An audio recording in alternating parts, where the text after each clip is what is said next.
take a look at this chart from 1967. It measures the price of commodities divided by the S&P 500.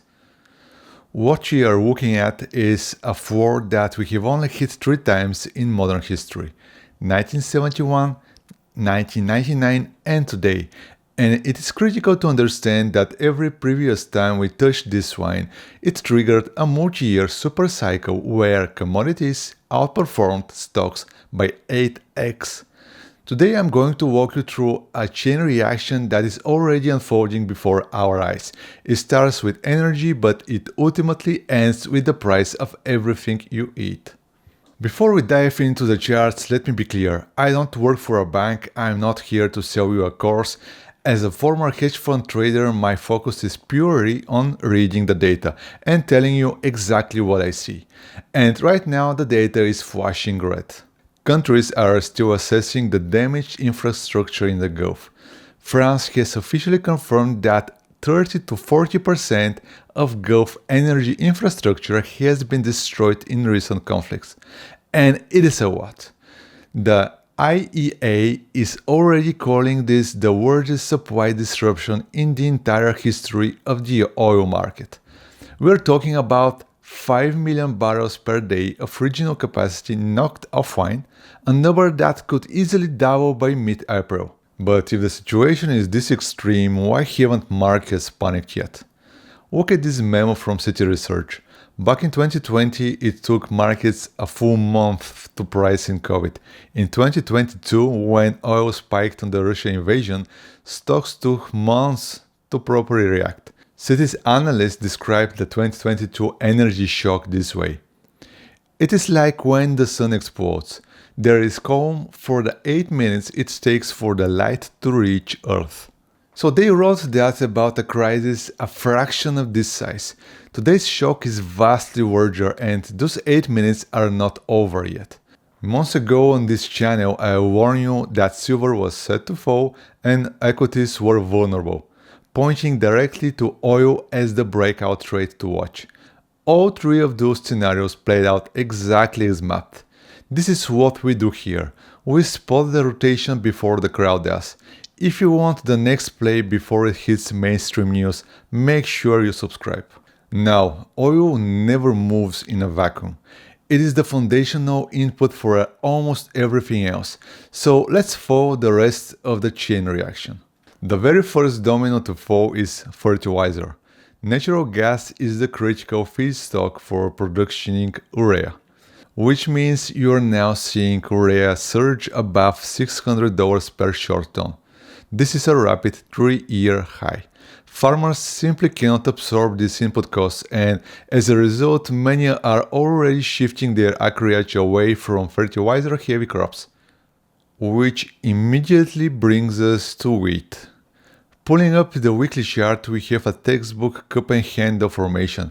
You can see this massive base built between $5 and $6.15 over the last 2 years. Price is currently hovering right at the 6.05 level, pushing against neckline resistance along 6.15.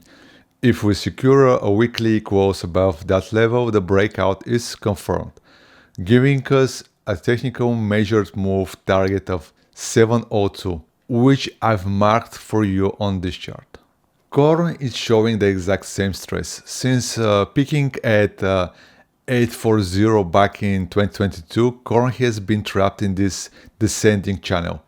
On the weekly, watch this trend line. At current pricing at 462, the next critical battleground is 480.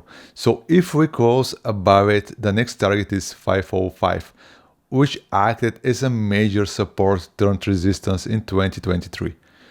So if corn can register a weekly close above 480, this multi-year downtrend is officially reversed. You have to remember that grains don't trade like other commodities. Their supply is inelastic. Farmers cannot just decide to plant more in the middle of the season. So when the macro fundamentals shift, the price moves become very explosive. And the setup for the next growing season is where the real danger lies. Winter wheat is already in the ground and crop conditions are deteriorating sharply.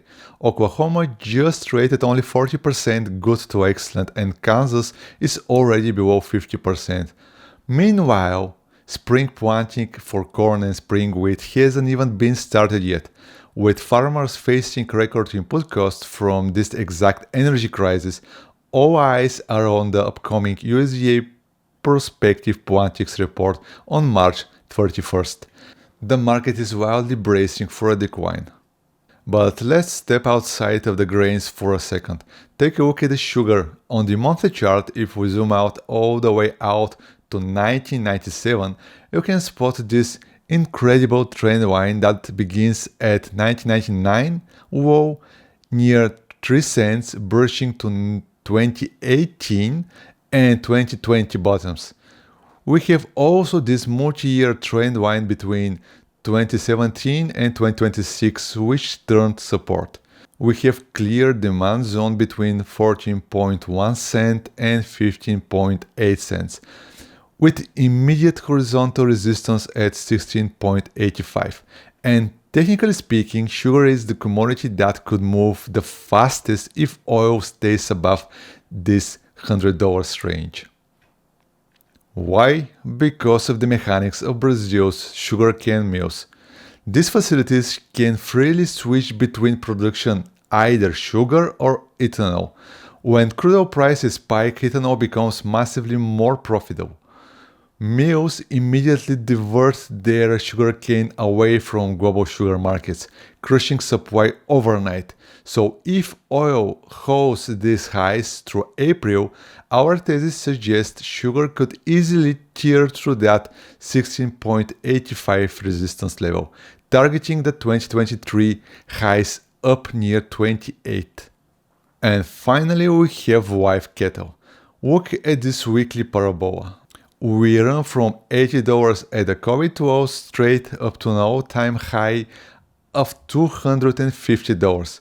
Right now we are trading near $238 with literally zero overhead resistance. We are in a pure price discovery.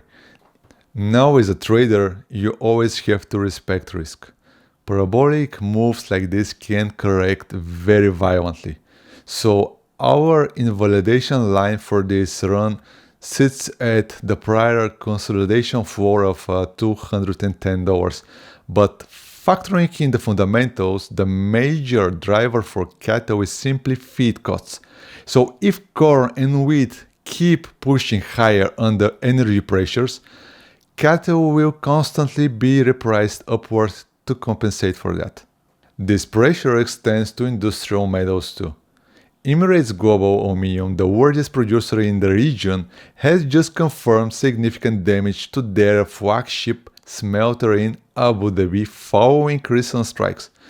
So this is a facility that pumped out 1.6 million tons in 2025 and it is now compromised.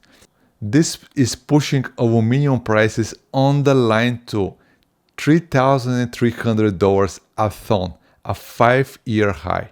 This is the chain of the second order effects. High oil drives up fertilizer, fertilizer pushes up grains, expensive grains ripple into livestock, oil triggers ethanol diversion, exploding sugar higher. So energy disruptions cripple smelters, driving up metals higher, and every single link in this commodity chain leads back to one root cause: the ongoing destruction of Gulf energy infrastructure. If you understand why seeing this big picture matters, then you're exactly in the right place. Now I have to be objective here. The bear case to this thesis is perfectly reasonable. Diplomatic talks are currently underway. The IEA has stepped in to release 400 million barrels oil from the strategic reserves, and we even have the World Bank projecting that prices could cool by year-end if global demand starts to slow down. Which brings us back to our super cycle chart. The commodities to S&P 500 ratio currently sits at its lowest point in 55 years, lower than the 1971 bottom, lower than the 1999 crash point, And both of those historic extremes gave birth to an 8x rally in commodities over equities. If you want further conviction, here is our second confirmation index, the copper to gold ratio. Copper represents genuine industrial demand, while gold represents fear. Right now this ratio has pulled back to 0.001, carefully testing a 35-year descending trend line. The last two times we touched this line in 2001 and 2020, it sparked years of copper outperformance. This indicator is flashing that we aren't just dealing with a flash panic, we are in the midst of a massive structural global supply shock. Moving forward, your entire focus needs to be on two vital reports. First, as I mentioned, the USDA prospective plantings on March 31st. If US corn and wheat acreages fall, our input cost thesis is fully validated. Second, the upcoming USDA waste report on April 10th. If that shows a global ending stocks slipping below historical 5-year averages, the entire supply thesis is confirmed again. In my very next video, I'm going to zero in and break down 3 complete under-the-radar assets that have the highest asymmetric upside if the commodity thesis fully plays out. I'll be releasing that later this week. The chain reaction has already started. My question to you is, are you actually positioned for it?